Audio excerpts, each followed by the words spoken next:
এবার আল্লাহু আকবার যখন বলি আমরা হাত উঠাই, তো আমরা বাচ্চাদেরকেও শিখাই, সবাই আমরা শিখি এইভাবে যে হাত উঠাইলে আঙ্গুলগুলা স্বাভাবিক ফাঁকা রাখা। আঙ্গুল ফাঁকা রাখার কথা কোথায় আছে? তিরমিজি শরীফের 239 নম্বর হাদিসে আছে। রাসূল আকরাম সাল্লাল্লাহু আলাইহি সাল্লাম কানা ইদা কাব্বারা, যখন তাকবীর বলতেন, নাশারা আসাবিআ, নবীজি আঙ্গুলগুলা স্বাভাবিক ফাঁকা রাখতেন। তাহলে দাঁড়ানো পাইলাম, তাকবীর বলা পাইলাম, আঙ্গুল এইভাবে ফাঁকা রাখা এটা পাইলাম। এবার হাত উঠাইবেন কিভাবে? আল্লাহর রাস্তায় আমার কথাগুলো মহব্বতের সাথে শুনবেন। আমিও মহব্বতের সাথেই বলছি আপনাদেরকে। আমি কেন বলছি এগুলা জানেন? একটা সুন্নাহ যেটা একটা মানুষ সঠিকভাবে আমল করে, আপনি কেন এসে তাকে নতুন দাওয়াত দিবেন? এটা আমার কষ্ট। একটা মানুষ যদি, আমি আরিফ বিন হাবিব যদি আমি সঠিকভাবে চলি সুন্নাহের উপর, আপনি নতুন করে এসে আমাকে কেন বুঝাবেন? এবার দেখেন, আমরা যখন তাকবীরে হাত উঠাই, মুসলিম শরীফের 390 নাম্বার হাদিস, এই হাদিসে আসছে রাসূল সাল্লাল্লাহু আলাইহি সাল্লাম যখন তাকবীর বলতেন, রাফা ইয়াদাই, হাত উঠাইতেন, হাত্তা তাকুনা হাযওয়া মানকিবাই, হাতগুলা কাঁধ বলেন, বাংলাটা বলেন, কাঁধ কি? কাঁধ বরাবর উঠাইলেন। আচ্ছা, কাঁধ বরাবর উঠাইলেন। এখন আপনি এই হাদিস পেয়ে আমাকে দাওয়াত দিতে চলে আসলেন যে আপনি কাঁধ বরাবর উঠান না কেন? অথচ পরের হাদিস 391 নাম্বার হাদিসটা আপনি কি একটু দেখলেন না? 390 নাম্বার হাদিসে কাঁধ বরাবর। 391 নাম্বার হাদিসের বর্ণনাকারী মালিক ইবনুল হুয়াইরিস রাদিয়াল্লাহু তাআলা তিনি বলেন, আন্নাহু রাআ রাসূলুল্লাহি সাল্লাল্লাহু আলাইহি সাল্লাম, তিনি রাসূল আকরাম সাল্লাল্লাহু আলাইহি সাল্লামকে দেখেছেন। নবী যখন তাকবীর বলতেন, রাফা ইয়াদাই, হাত উত্তোলন করতেন, হাত্তা ইউহাজি বিহিমা উযুনাই, কান বরাবর হাত উঠাইতেন। কি বরাবর? তাহলে মুসলিম শরীফের 390 নাম্বার হাদিস কাঁধ বরাবর, 391 নাম্বার হাদিস কান বরাবর। এখন বলবেন, হুজুর আপনারা তো বাচ্চাদেরকে কানের লতি শিখান, এই তো কথা। তো কানের লতি কোথায় আছে? এই 391 নাম্বার হাদিসেরই শেষে আছে। অরুবিয়া আন কাতাদা, নবী সাহাবা কাতাদা রাদিয়াল্লাহু তাআলা আনহুর বর্ণনা, আন্নাহু রাআ রাসূলুল্লাহ সাল্লাল্লাহু আলাইহি সাল্লাম, তিনি নবীজিকে দেখেছেন, নবীজি হাত উঠাইছেন, হাত্তা হাজিয়া বিহিমা ফুরুআ উযুনাই, নবী সাল্লাল্লাহু আলাইহি সাল্লাম কানের লতি বরাবর হাত উঠাইছে। কি বরাবর? এখন আপনারা আবার বলবেন, তো হুজুর বৃদ্ধাঙ্গুলি কানের লতি বরাবর থাকা, এটা আবার কই পেয়েছেন? তহাবি শরীফ 1 নম্বর খন্ড 144 নম্বর পৃষ্ঠা, সেখানে আছে রাসূল সাল্লাল্লাহু আলাইহি সাল্লাম যখন হাত উঠাইতেন, হাত উঠানোর পর নবীজি সাল্লাল্লাহু আলাইহি সাল্লামের এই 2 আঙ্গুল বৃদ্ধাঙ্গুলি হাত্তা ইয়াকুনা ইবহামাহু করিবাম মিন শাহমাতি উযুনাই, নবীজির কানের লতির কাছাকাছি থাকতো বৃদ্ধাঙ্গুলি। এবার আমার দিকে তাকান সবাই, আমি আমার এই বৃদ্ধাঙ্গুলি কানের লতি বরাবর উঠাইলাম, কাঁধ পাইলাম, কান পাইলাম, কানের লতি পাইলাম, আমার বৃদ্ধাঙ্গুলি কানের লতি বরাবর রাখলাম। আমার 2 হাতের তালু আছে কোন বরাবর? কাঁধ। তালু আছে কোন বরাবর? কাঁধ। বৃদ্ধাঙ্গুলি লতি, বলেন বৃদ্ধাঙ্গুলি, আবার হাতের তালু আছে কাঁধ, বৃদ্ধাঙ্গুলি লতি, আর হাতের এই আঙ্গুলগুলো আছে কান বরাবর। তাহলে বৃদ্ধাঙ্গুলি লতি বরাবর যদি উঠাই, হাতের তালু কাঁধ বরাবর, 390 নাম্বার হাদিসের উপর আমল হয়ে গেল। হাতের এই বৃদ্ধাঙ্গুলি লতি বরাবর, 391 নাম্বার হাদিসের শেষের অংশ আমল হয়ে গেল। আঙ্গুলগুলা কান বরাবর, 391 নাম্বার হাদিসের প্রথম অংশের উপর আমল হয়ে গেল। তাহলে লতি বরাবর হাত উঠাইলে আল্লাহ রসুলের 3টা সুন্নাহের উপর আমল হয়ে গেল। এটাই হানাফি মাযহাব। তো সমস্যা কোথায় বলেন? তো এটাই তো হানাফি মাযহাব, এটা নতুন করে ধরবো না। আপনি কেন বুঝছেন না? তাহলে রসুল এই হানাফি ফিকহ আমার এটাই শিখাইছে, তুমি এমন একটা আমল করো যে আমলে তোমার 3টা সুন, যে তুমি যদি শুধু কাঁধ বরাবর উঠাইতা, তোমার লতি বাদ যায়, তোমার কান বাদ যায়। তো হানাফি ফিকহ আপনারে বলে নাই যে আপনি ভুলের মধ্যে আছেন, এটা বলে নাই। আমরা বলি কি জানেন, যে আপনারা যে আমাদেরকে বলে ফেলেন, আরে থুর, এতদিন যা পড়ছেন সব ভুল, আমগোটা সঠিক, এর প্রয়োজনীয়তা দেখা দিচ্ছে। এই কারণেই তো ফিকহে হানাফির প্রয়োজনীয়তা। আপনি হঠাৎ এসে বলতেছেন, হুজুর আপনি যে নামাজ পড়েন এটা আপনার হয় না। আরে ভাই, উনি তো 4টা হাদিস মাথায় রেখে উনি নামাজ পড়ে, আমি তো 4টা হাদিস মাথায় রেখে এরপরে সালাত আদায় করি। এই 4 হাদিস মাথায় রেখে আমাদের বক্তব্যের বাচ্চাদেরকে শিখানো হয় কান বরাবর হাত উঠাও। হ্যাঁ, প্রথমে হাদিসগুলা বাচ্চাদেরকে বলা হয় না, আস্তে আস্তে বাচ্চারা বুখারী মুসলিম যখন পড়ে তখন তারাই শিখে ফেলে, ও বক্তব্যে শিখছিলাম কান বরাবর। কান বরাবর উঠাইলে দেখা যায় হাতের তালুগুলা কাঁধ বরাবর ওঠে, হাতের বৃদ্ধাঙ্গুলি লতি বরাবর, হাতের আঙ্গুলগুলা কান বরাবর। হাতের তালু যখন কাঁধ বরাবর থাকে, মুসলিম শরীফের 390 নাম্বার হাদিসের উপর আমল হয়। হাতের আঙ্গুল যখন লতি বরাবর থাকে, মুসলিম শরীফের 391 নাম্বার হাদিসের শেষের অংশের উপর আমল হয়। আঙ্গুলগুলা যখন কান বরাবর থাকে, মুসলিম শরীফের হাদিসের 391 নাম্বার হাদিসের প্রথম অংশের উপর আমল হয়। মোট কথা 90, 391 আর তহাবি শরীফের সবগুলা হাদিস মানলে সওয়াব কি কম হবে না বেশি হবে? আমি হানাফি ফিক এই জন্য মানি, আমার সওয়াব বেশি দরকার, এটাই হানাফি ফিক। আমি তো আপনাদেরকে বলবো, কেউ যদি আপনারা মনে করেন যে আপনি যেটা বললেন এটা যে ফিকহে হানাফি, আর ফিকহে হানাফির এই আমলগুলা যে সত্যি এমন, এটা কিভাবে বোঝা যাবে? আপনি আল্লাহর হস্তে কোনো আলেমের কাছে গিয়ে বসেন, আমি বলতেছি আল্লাহর হস্তে কোনো আলেমদের কাছে বসেন, বসার পর তারা আপনাকে সুন্দরভাবে বিষয়টা বুঝিয়ে দিবে, আরো সুন্দরভাবে। তাহলে ফিকহে হানাফি, আমি যে এতক্ষণ আপনাদের সামনে বললাম, প্রত্যেকটা মাসালায় একাধিক একের পর এক দলিল পেশ করলাম। এই দলিল পেশ করে আপনাদেরকে আমি যেটা বুঝাতে চাইলাম, একাধিক দলিলকে প্রত্যেকটা মাসালায় কিন্তু সমন্বয় করছে।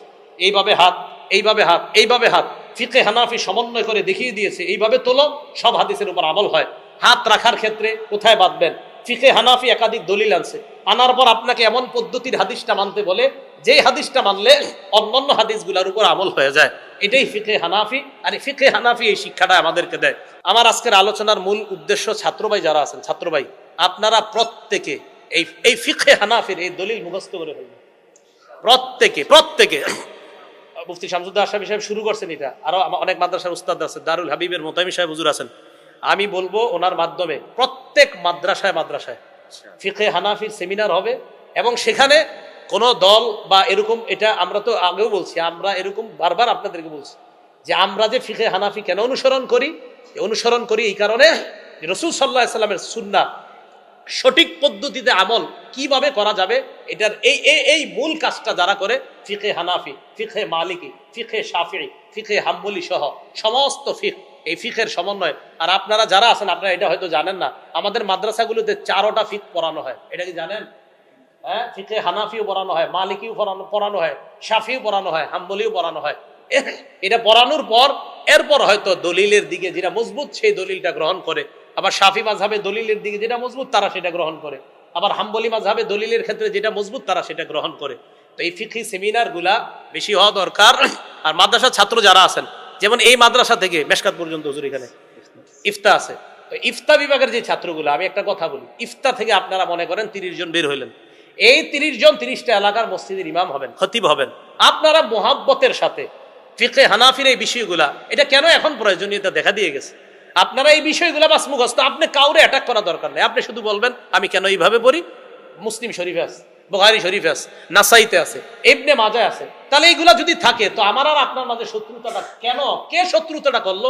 এটা নিয়েও আশা করি উনি একটা কনফারেন্স করবে যে আমাদের মাঝে শত্রুতা শুরু হলো কোত্থেকে, আমরা যদি সবাই সঠিক থাকি, শত্রুতাটা কোত্থেকে আসলো? না, এটা ঠিক না। তাদেরকে বস ছুড়ে চ্যালেঞ্জ ছুড়ে দাও। এই চ্যালেঞ্জ ছুড়া কিন্তু ফিকহে হানাফি মাযহাব থেকে শুরু হয় নাই। ইতিহাস খুঁজলে দেখবেন এই চ্যালেঞ্জ বলার অভ্যাস এটা আমাদের থেকে শুরু হয় নাই। এটা কোত্থেকে শুরু হয়েছে? 150 বছর আগে ইতিহাসে যদি যান, তখন দেখবেন এটা কোত্থেকে শুরু হয়েছে। কি বলেন? এই জন্য এগুলো আমাদের থেকে শুরু হয় নাই। আমরা কখনো অ্যাটাকিং না ছিলাম না, কাউকে আক্রমণাত্মক শব্দ আমরা বলার মতো মানুষ ছিলাম না। আমাদেরকে প্রথমে 13 বছর শুধু আক্রমণ করছে, পরে 10 বছর জবাব দিছি। বুঝলেন না? নবীজি 13 বছর আক্রমণ সহ্য করছে, পরে 10 বছর জবাব দিছে। আমাদেরকে প্রচুর আক্রমণ করা হয়েছে, সহ্য করছে, কিচ্ছু বলে নাই। আমি নিজে দেখছি, আসাদ গেট মসজিদে আমি 11 বছর তারাবি পড়াইছি। আসাদ গেট নিউ কলোনি মসজিদে 11 বছর তারাবি। 20 বছর আগে আমি দেখছি এই ছোট ছোট লিফলেট বিতরণ করতেছে, ছোট ছোট লিফলেট কারা জানি বিতরণ করে, কি চ্যালেঞ্জ দিয়ে দিলাম যে এত রাকাত এত, আচ্ছা নাম বললাম না, নতুন করে যাও যে তারাবিজে, আচ্ছা যাই হোক তারাবিজে 8 রাকাত চ্যালেঞ্জ দিয়ে দিলাম, এরকম লিফলেট মুসল্লিদের হাতে হাতে দিচ্ছে। আমি নিজে দেখছি তারাবি 8 রাকাত চ্যালেঞ্জ ছুঁড়ে ছুঁড়ে লিফলেট বিতরণ করছে। তো লালমাটিয়া মাদ্রাসা পাশে ওলামায়ে কেরাম, ওনারা এতটা ইয়া নেন, হারে এগুলা কি করতেছে এইভাবে যে বিতরণ করছে, মানুষ 20 রাকাত তারাবি পড়ে। এই লিফলেট পাওয়ার পর অনেক মানুষ নতুন করে আপনার 20 রাকাত ছেড়ে দিল, ছেড়ে দেওয়ার পর 8 রাকাত শুরু করলো। এখন আমি বলি, যদি এই 20 রাকাত সুন্নাহ মোতাবেক হয়, যদি এই 20 রাকাত প্রমাণিত সুন্নাহ হয়, তাহলে একটা লোককে আপনি কেন 20 রাকাত থেকে 8 রাকাত বানাবেন? যদি 20 রাকাত এটা স্বীকৃত সুন্নাহ হয়, এই যে আপনি লিফলেট বিতরণ করার পর কতগুলা মানুষ এখন, আগে 20 রাকাত পড়তো, এখন 8 রাকাত। এবং আশ্চর্য হবেন, গত 2 বছর আগে যে কোনো একটা টেলিভিশনেরও ফতোয়া এসে গেছে, তারাবি না পড়লেও কোনো সমস্যা নেই, না বললেও কোনো সমস্যা নাই। 8 থেকে কিন্তু 4-এ আসছিল, গত 5 বছর আগে 4 রাকাতে আসছে 8 থেকে, এটা জানেননি আপনারা? 8 থেকে 4 রাকাতে আসছে গত 5 বছর আগে। গত 3 বছর আগে আবার এই 4ও এটা ইয়ে হয়ে গেছে, বাদ হয়ে গেছে। না, এগুলা না পড়লেই কিছু হয় না। এই জন্য মানুষকে আমল থেকে দূরে রাখার এটা জরুরত কি বলেন, এটার ফায়দা কি? দূরে রাখার তো কোনো দরকার নাই। তো লিফলেট বিতরণ, চ্যালেঞ্জ করা, এগুলা কিন্তু হানাফি বা আমরা যারা আমাদেরকে বলেন যে তোমরা এখন বহস করো, অসম্ভব। বহস এটা, হ্যাঁ এটা শুনে রাখেন, বহস করা এটা আমাদের থেকে শুরু হয় নাই। এটা আপনি 150 বছর আগের ইতিহাস খোঁজেন, কারা কারা এই চ্যালেঞ্জ ছুড়ে দিছে। এই জন্যই তো লেখা দরকার হয়েছে তোহফায়ে আহলে হাদিস। কেন লেখছে মাহমুদুল হাসান দেওবন্দি রহমতুল্লাহ আলাইহি? পড়েন, উনি এই কারণে লেখা নাই, উলামায়ে কেরাম ওনারে দিয়ে লেখাইছে তুমি এটা লেখো। তো লেখছে কেন, এটার ইয়াটা খোঁজেন।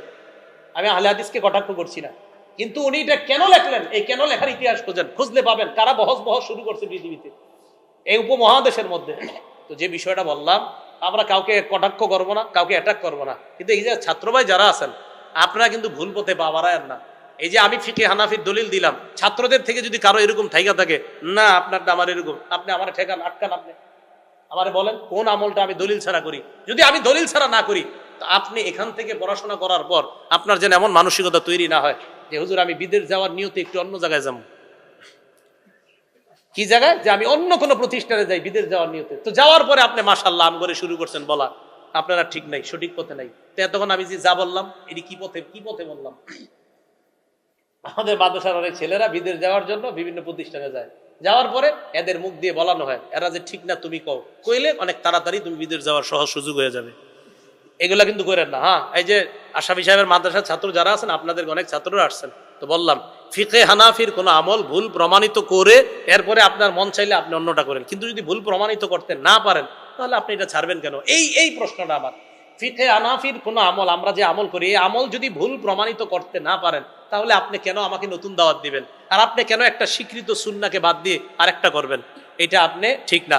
আপনারা আল্লামা আব্দুল মালিক সাহেবের আল কাউসারে এটা লেখা দিছে, উনি আব্দুল মালিক সাহেব হুজুর নিজে বলছেন, আব্দুল্লাহ জাহাঙ্গীর রহমতুল্লাহ আলাইহির সাথে ওনার ব্যক্তিগত একটা কথা আব্দুল্লাহ জাহাঙ্গীর রহমতুল্লাহ আলাইহি বলছেন, হ্যাঁ আমি অনেক চিন্তা ভাবনা করে দেখছি যে আসলে যেই এলাকায় যেই সুন্নাটা মাশহুর প্রসিদ্ধ, ওই এলাকায় ওই সুন্না পালন করাটাই নিরাপদ। যেই এলাকায় যেই সুন্না প্রসিদ্ধ সেখানে এটা পালন করাই নিরাপদ। আমাদের দেশের মানুষ যে সুন্না এতদিন ফলো করত, হঠাৎ তারা নতুন করে নতুন কোনো দাওয়াত পেয়ে আগের সুন্নাকে আগের সুন্নাকে মানে এটা ভুল, আগেরটা ভুল, এখন নতুন কোথাও যাচ্ছে। এই জন্য আপনি একটু চিন্তা করেন, আপনার আব্বা যে এতদিন এই আগের সুন্নত পালন করছে, উনি তো কবরে আছে, ওনার কি অবস্থা হবে? হ্যাঁ, আপনার দাদা যে এই সুন্না পালন করে কবরে গেছে, ওনার কি অবস্থা হবে? আল্লাহ আমাদেরকে বুঝার তৌফিক দান করেন, আল্লাহ আমাদের সকলকে বুঝার তৌফিক দান করেন। আমি যে কথাগুলো বললাম শুনলাম, আমার মূল মাকসাদ ছাত্র ভাইদেরকে উদ্বুদ্ধ করা, মুখস্থ করেন, দলিল মুখস্থ করেন, প্রত্যেক মাসালায় দলিল মুখস্থ করা। এক এক মাসালা দাঁড়ায় আপনার যখন কেউ বলবে আপনার মুখ চলবে, বাস একের পর এক দলিল মুখস্থ করে মুখ চলবে। যেন জায়গায় জায়গায় আসরের নামাজ কোথাও বললেন, করার পর একজনে বললেন হুজুর আপনি যে আমল করলেন দলিল দিয়ে যান, মসজিদের মাইকটা নিয়ে বলবেন বসেন সবাই, একের পর এক 5, 7, 8টা 10টা দলিল বলতে থাকবেন, শেষ। আল্লাহ আমাদেরকে বুঝার তৌফিক দান করেন।